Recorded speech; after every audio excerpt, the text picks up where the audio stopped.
Yes, I think we are live. Jimmy, good to see you again. Good to see you, Michel. There's no countdown. We apologize. It's right in live, right? It's right and live. So, welcome to Microsoft Teams Rooms Tech Talk episode 2. My name is Michel Bouman. I'm with the Microsoft EMEA team. Jimmy, what was Enterprise Connect My like? name is Oh, yeah, go ahead. I'm my sorry. name is Jimmy Vaughan. Yeah, I'm part of the North America team. And Michelle, you're right. I went to Enterprise Connect, and I think I've said it a couple times, but I'll say it here as well. I forgot how to trade show. And when I say I forgot how to trade show, it's one of the things. I mean, I haven't traveled in over 2 years. But I'll give you an example of trade show that was second nature to me. When we booked all the meetings with the partners and everything down at Enterprise Connect, we booked them an hour at a time. And if you've ever been to Enterprise Connect and even ISC or any of those places, you realize you have to walk from one meeting to the other. But in this day and age where every meeting is hybrid and I'm remote, I'm used to going back to back to back, and I didn't leave myself any time to actually walk to another location. So every meeting was 10 minutes late. So to every single partner, to every OEM, everybody that I was 10 minutes late to, please understand, I forgot how to trade show. But quick question. Did you have your out of office on, or was it the out of home on? I had my out of office on, and Michelle, we're going to work with this. I know that some of the audio's coming in and out on your side, but one of the things that I did was just the out of office, and that's one of the new things that I'm really, really excited to see on the announcement at Enterprise Connect is that your reply on out of office to a meeting can now include the fact that I'm in person or I'm going to be virtual. And I think you really sort of see where a lot of this is going to be going. And some of the announcements at Enterprise Connect, I think will come in and actually talk about as well. But I see the karma, 100%. I forgot how to trade show. So please understand. And we'll get better each one that we go to, I promise. Man, let's hope my mic continues to work. It's something with the tool that we're using. I think I never have the issue. We had it last show. I think we're having it a little bit now.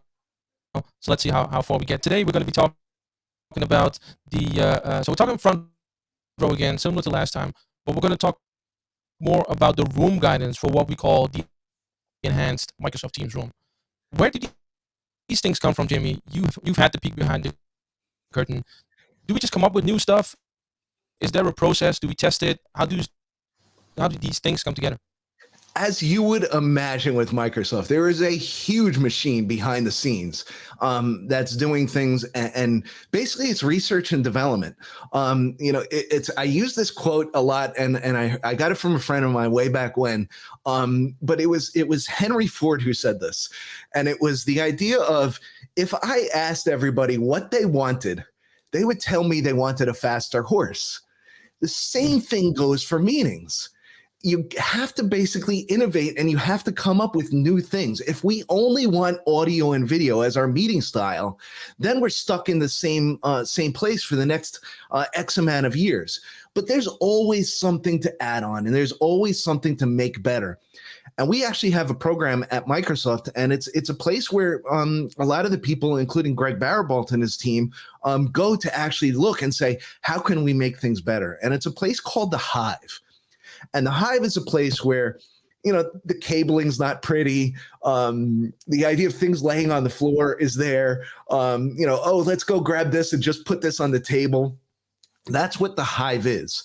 And the Hive is a place where Greg and his team actually went to during this pandemic time period. And they said, you know what? We had Teams. Teams is great. Hey, everybody's meeting. Everybody's doing all of these kind of video meetings, and they're having a good thing.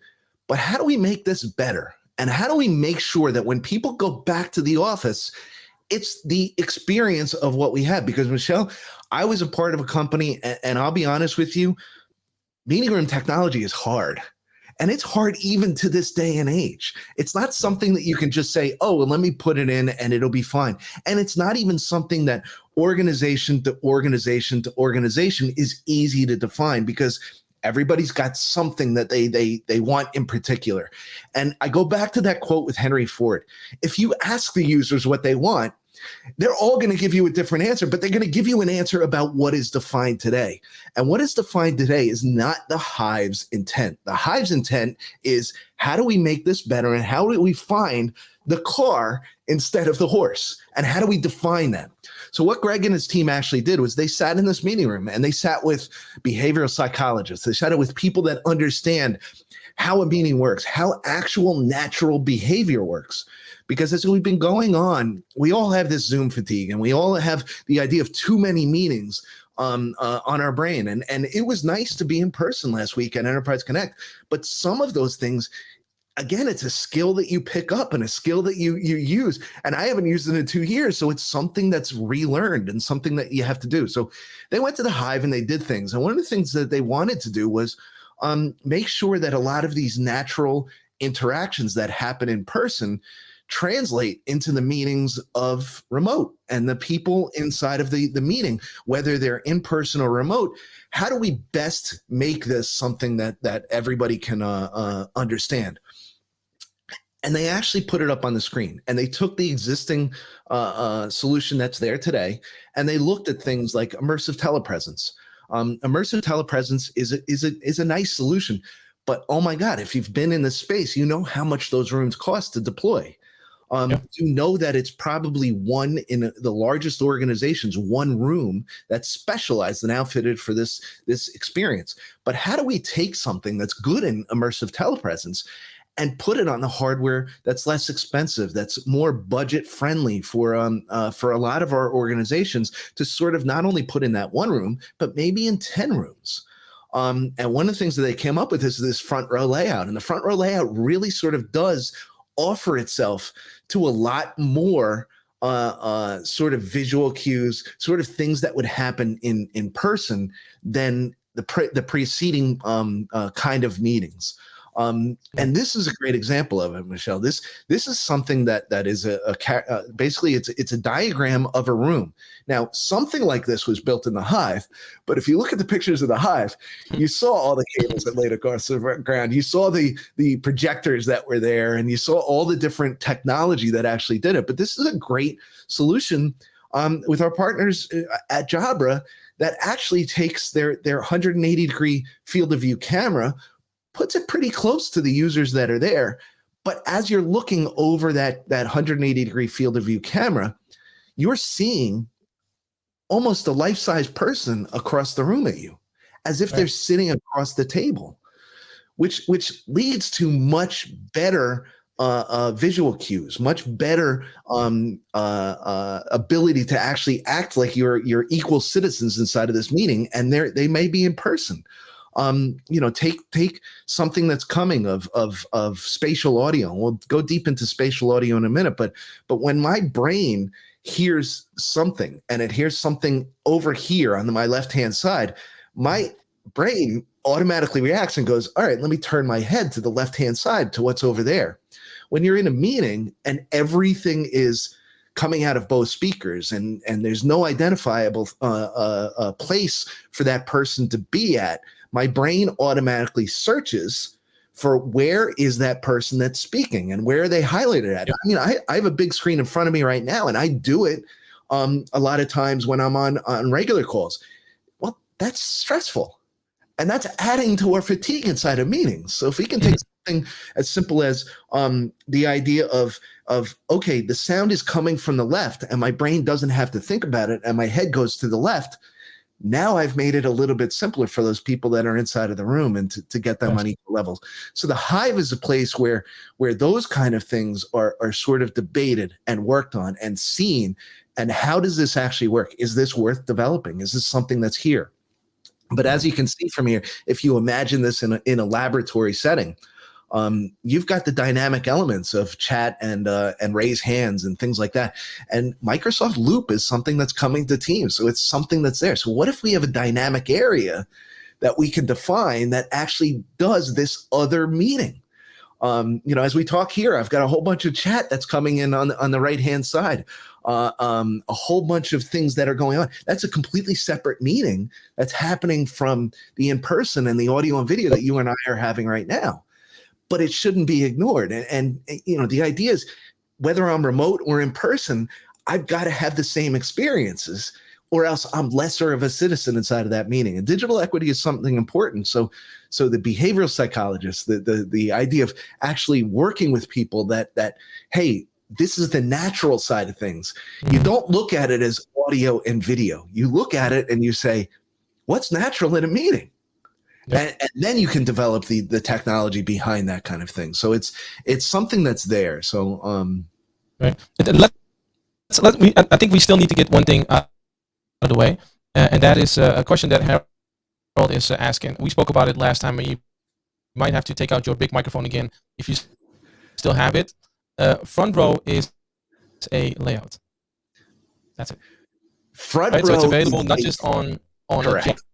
a Jabra device. It's available on all Microsoft Teams Room certified devices. Correct. Every single one. And we've actually made the release inside of a blog post telling people that front row is also coming to the Android side of the systems as well. So it is every single one. But yes, front row is a layout. And I saw the Harold, I saw the question, is Jabra the only one that can support front row? Jabra is not the only one that can support front row because Jabra is a camera. Jabra is not Jabra is not running the layout at the front of the room. And what Harold, I think, is alluding to is another blog post that I wrote about the idea of intelligent camera.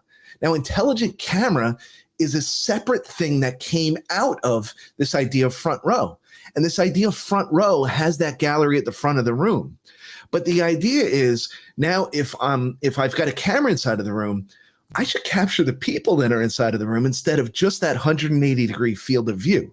So intelligent camera is the idea that we've got a canvas from the camera itself that we can pick up from and we can deliver inside of that meeting. So intelligent camera will be the idea that I'll be able to pick up more items inside of that canvas that the camera's picking up than just that one panoramic view. And I'll be able to pick up individual people. I'll be able to pick up different things that are there.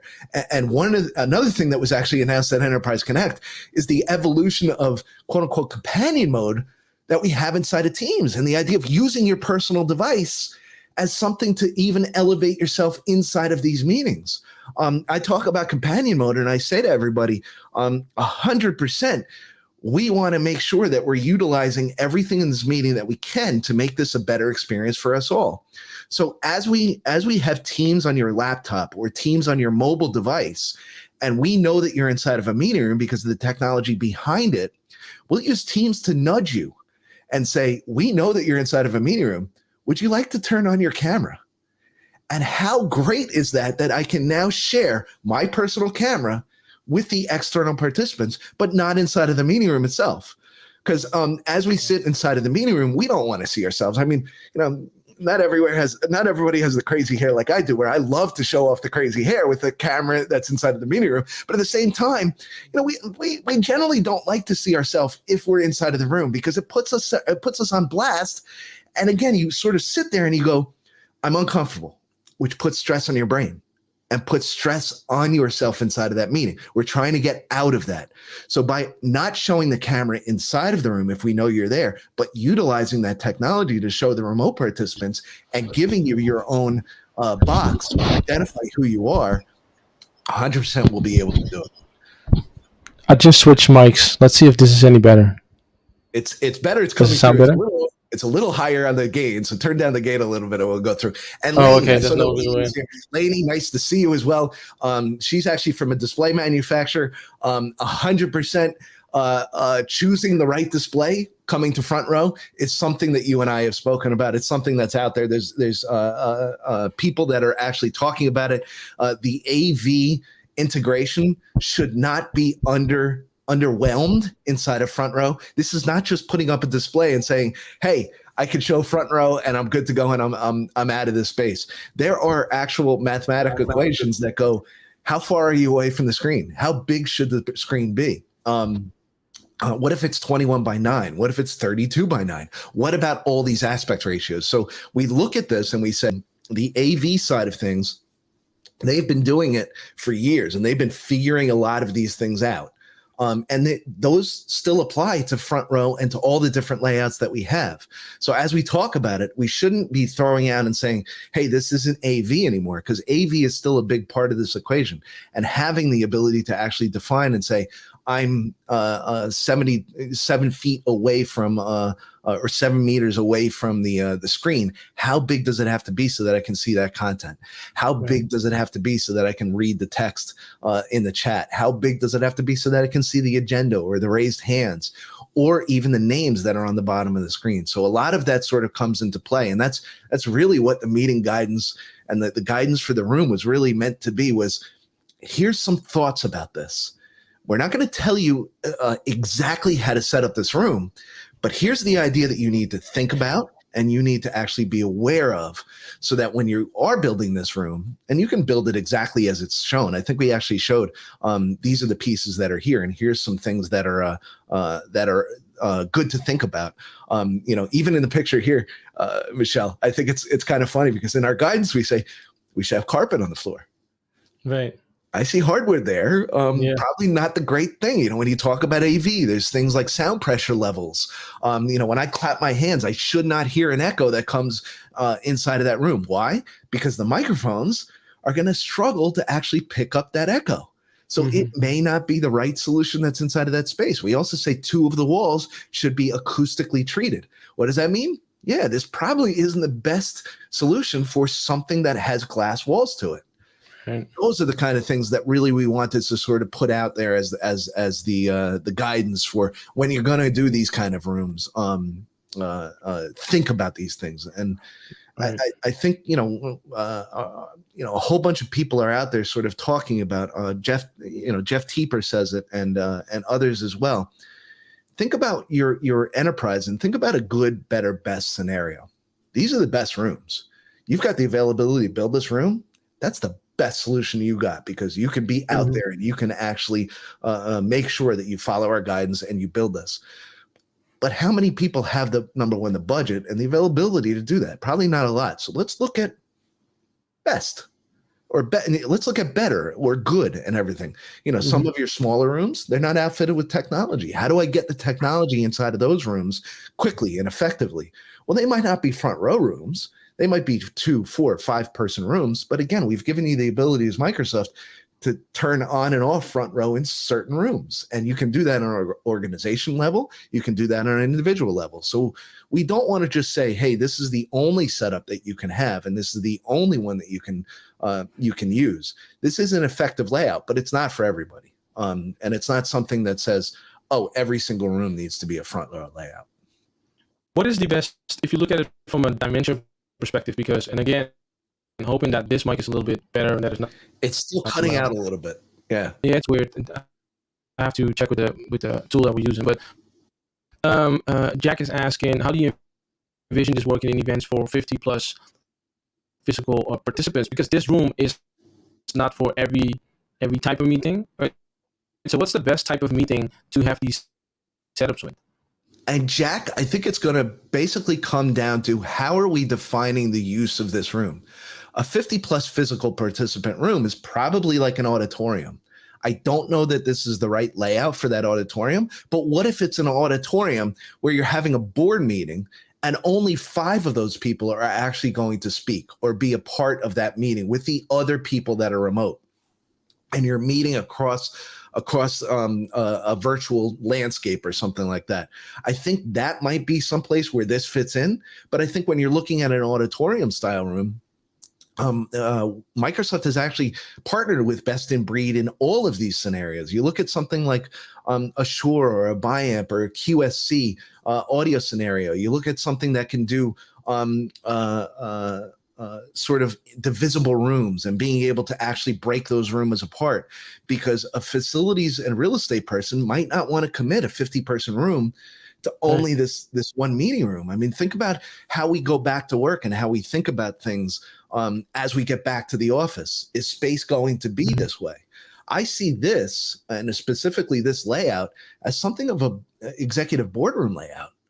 This is going to be where the top people in your organization, let's say the C-level executives, are going to have their meetings.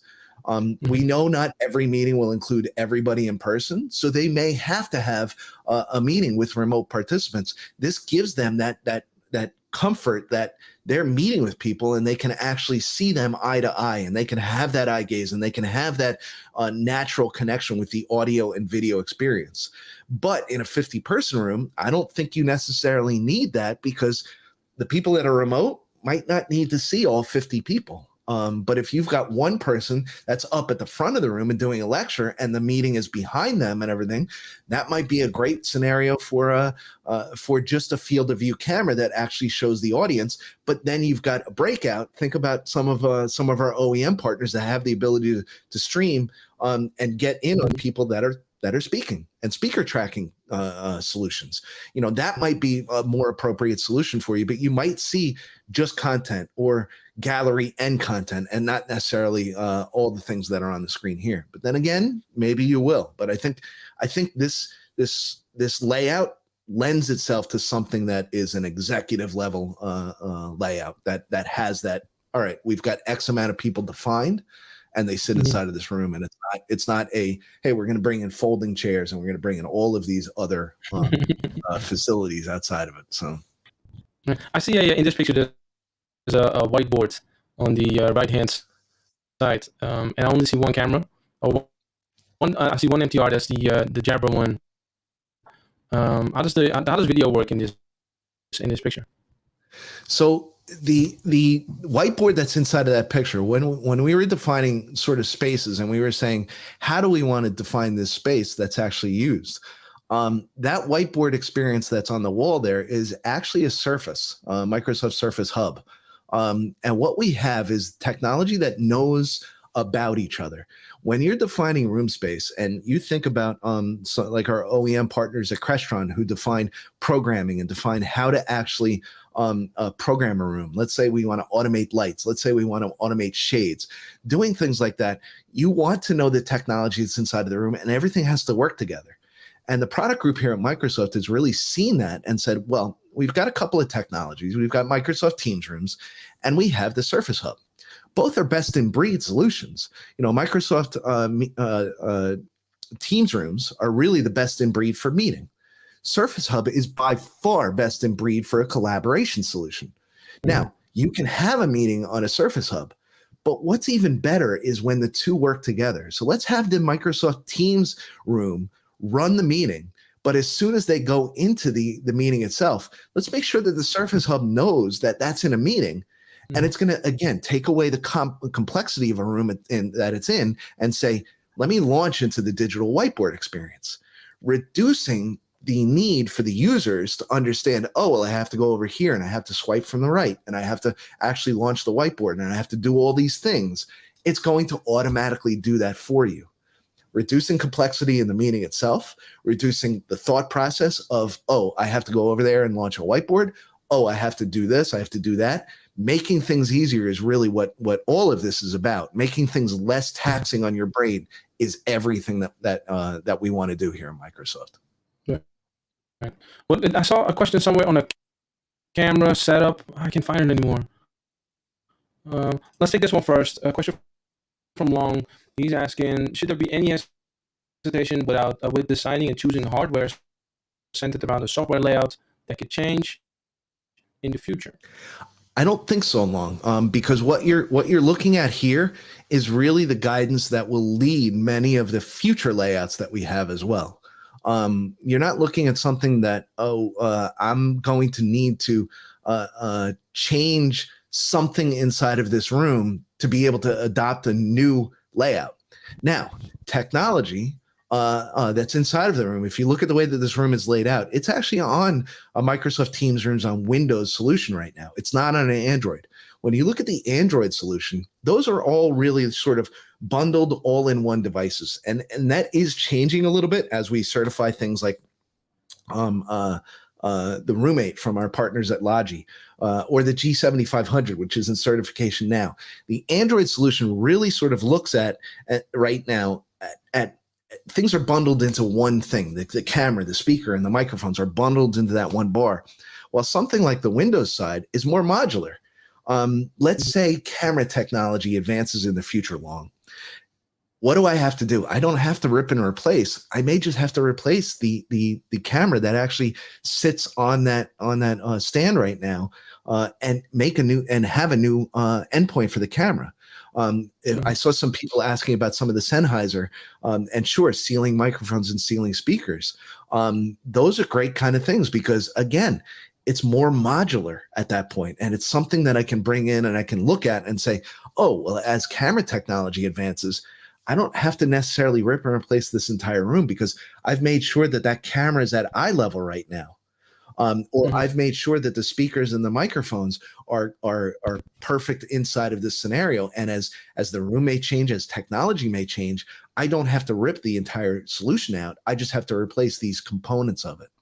So I don't think that it's sort of we're locking you in to something and saying, hey, if technology changes, you're out of luck with the way that this is. Some solutions do that to you. Some of our competition actually has solutions where, hey, you're going to have this display and it's only going to have this resolution and this is where you're going to be stuck at.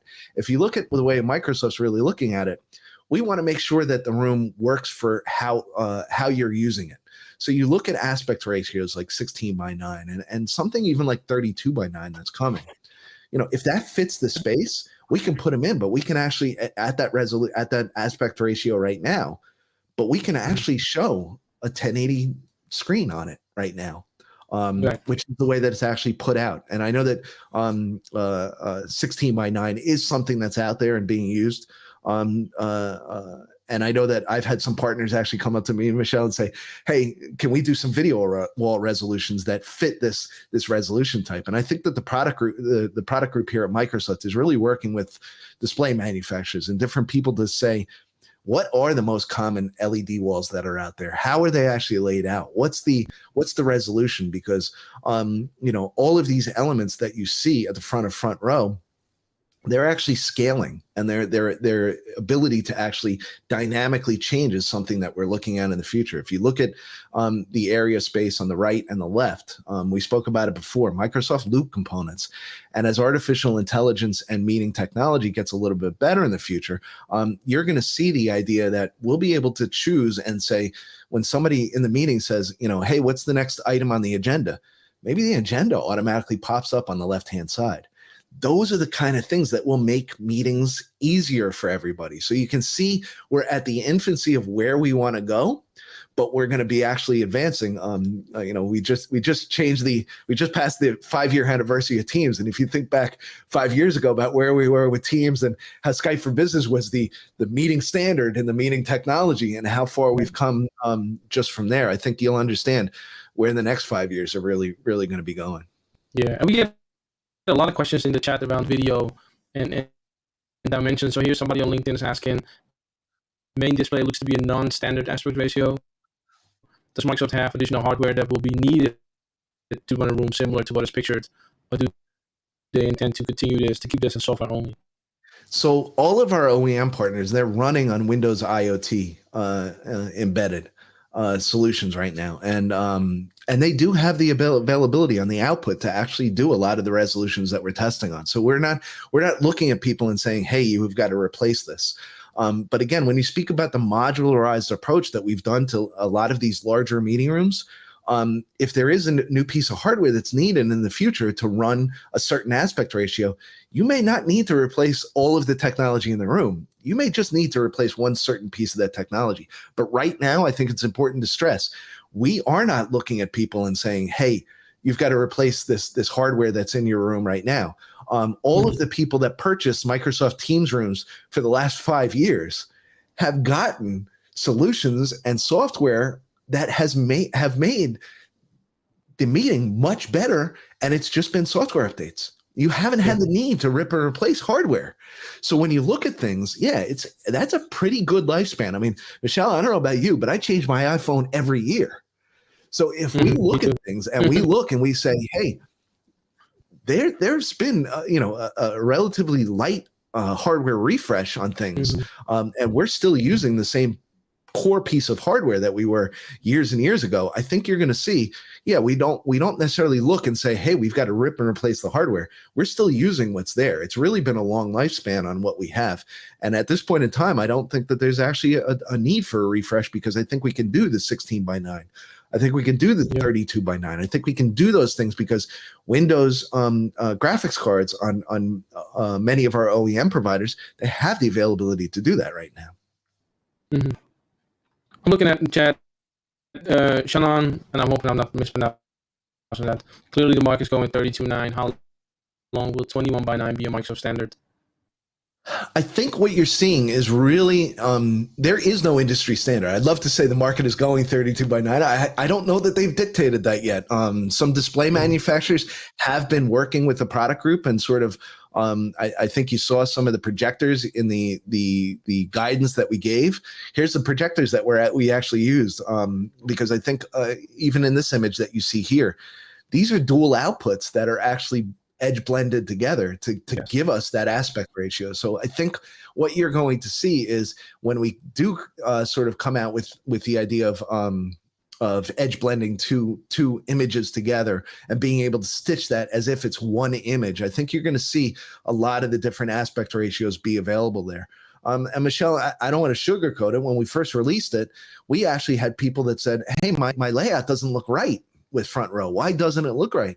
And we had to come out with guidance that said, hey, make sure that your scaling is at 100% on your Windows PC. And the reason why we did that was because, yeah, we're scaling a lot of these individual elements. And if you've got something that's scaled at a different ratio than what we intended, which is the 100%, you're going to see some of these things askew. So, Shannon, I don't think that we're going towards, hey, this is going to be the standard, but I think we're working with the AV community and a lot of our partners together to understand this is what's going in, and this is what our customers are actually putting in, and this is how we can best have a meeting experience in a C-level room like we see here. Mm-hmm. We have a question from Michael, and I don't have the answer here. I hope you do. What about spatial audio? When? We don't know when. That's one coming. Coming soon, right? I think we need to say. It's coming soon. So let's talk about what spatial audio is. So spatial audio is something that really defines inside of a room what's happening. And it's really, think about your real life scenarios. And I spoke about it a little bit before. If something drops and I hear the sound from my left-hand side, my brain instinctively says, let me look over to that left-hand side. I don't have to stress about, it's an instinctual thing. Milliseconds happen, and I look to the left-hand side. What's happening inside of rooms right now is audio is delivered everywhere. So what we want to do is make it a little bit more of that natural solution.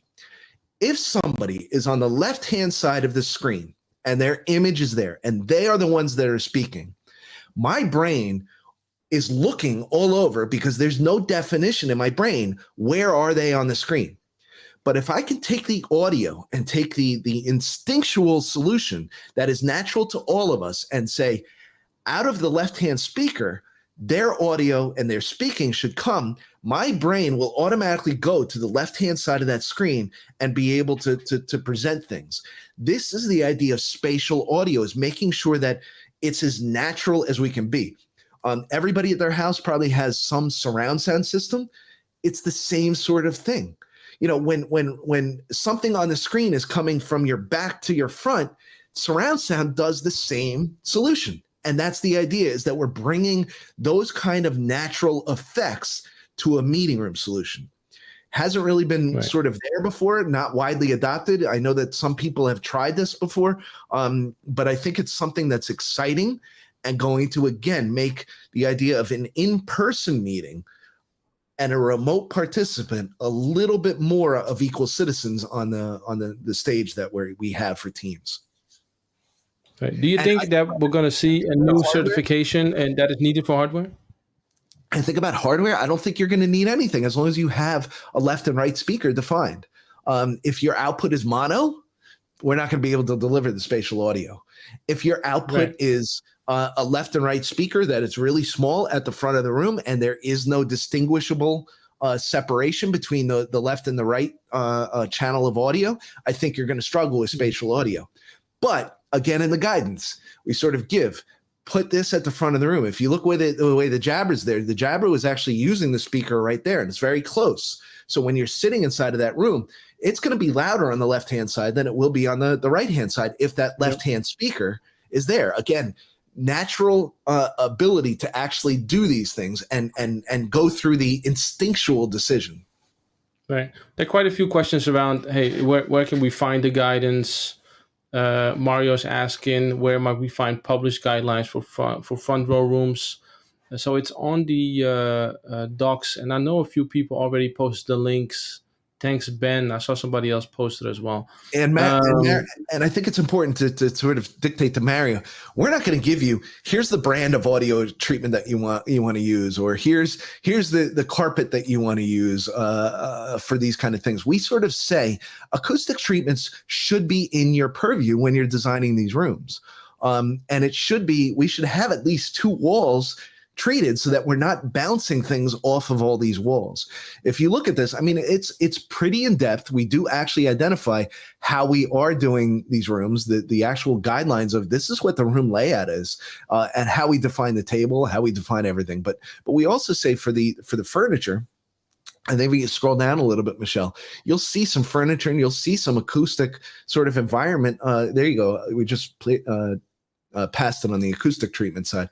But if you see, there we go, some microphones, lighting and floor treatments, window treatments, acoustic treatments. We say at least 2 walls in the room type should be treated to prevent echo and ambient noise. If Marion, and I think this is important, and again, I will stress this, AV people have been doing this for years. I'm a guy that used to walk in and I would take my iPhone and actually launch what's called an SPL, a sound pressure level.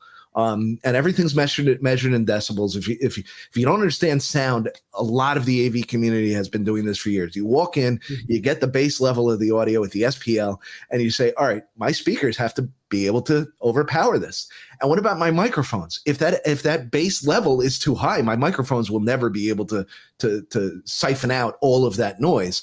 So we sort of look at it and we say at least 2 walls in the room should be treated to prevent echo. If I walk into a room and I clap my hands, this room that I'm in right now, it's not the best. I mean, it's actually, got hard walls all over the place. Mm-hmm. Could I put some acoustic treatment on the wall? Absolutely, I could. When I use this microphone that I'm using right now, actually, you can hear everything that's around here. When I clap, 100%, I hear echo inside of this room. But that's why the microphone is right in front of me. The further that I take that microphone away, the harder it is for that microphone to ignore that clapping and that reverberation that's happening inside of the room. So understanding basics of audio is something that you want to do. But I would assume when you're going into this level of room, you're going to have a consultant. You're going to have somebody that actually understands the audio and will actually be able to tell you this is the kind of thing that we're going to have to overcome. Right. There's a lot of detail in here in this document. So, and again, quite a few people already linked it. So if you need to go back to the chat, and you'll find everything in there. Camera position. Ashley is asking, how do you calculate the camera position and height? I think it's a good one. I think it's great. I think I saw Greg Jeffries post something on this yesterday, didn't he? I don't know if Greg posted it, but camera position is going to be. So we're going to assume right now that front row has the gallery at the bottom. And I do know that the product group has been asked, and they are looking at the ability to actually choose where you have your gallery, at the bottom or the top. But the bottom is not going away. So if we're looking at camera placement, you're really going to measure where are my people seated at? If you've got bar height seating, let's make sure that the camera actually is at a bar height, so that when you're looking at that gallery, you've got the eye gaze. We want to make sure that camera is at eye gaze. If I look at my setup here, you guys can see that I'm looking right here, but my camera's actually up there. So to get eye gaze, I have to look above my screen and I have to get this eye gaze. That's, this is the better experience for all of you to have me speaking, and it feels more natural inside of that. That's the idea of what we found in the Hive. People don't like when they see the top of my head and I'm speaking towards here. It's a little disturbing, but I don't have a solution here inside of my office right now that actually works for this.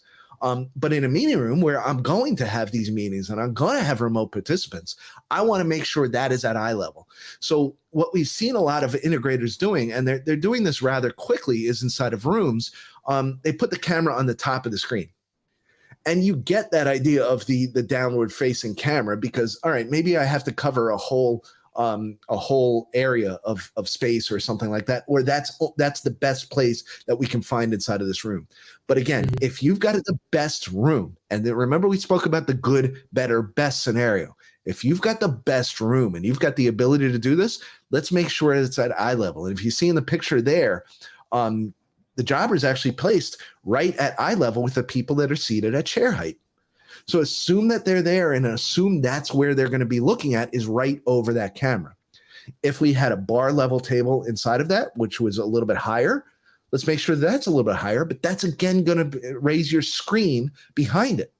So let's make sure that everything is working together inside of that room to give the remote participants that feel that I am looking at you, even though I'm looking at a screen, which may be behind that camera.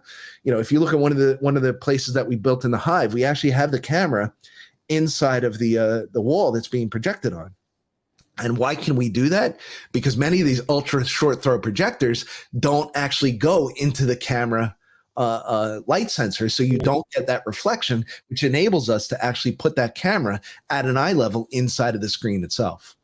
So, good stuff. Let me see if we have any more questions before we close. And by the way, we have opened a YouTube channel for the podcast. I'll make sure I'll put that somewhere in the links as well.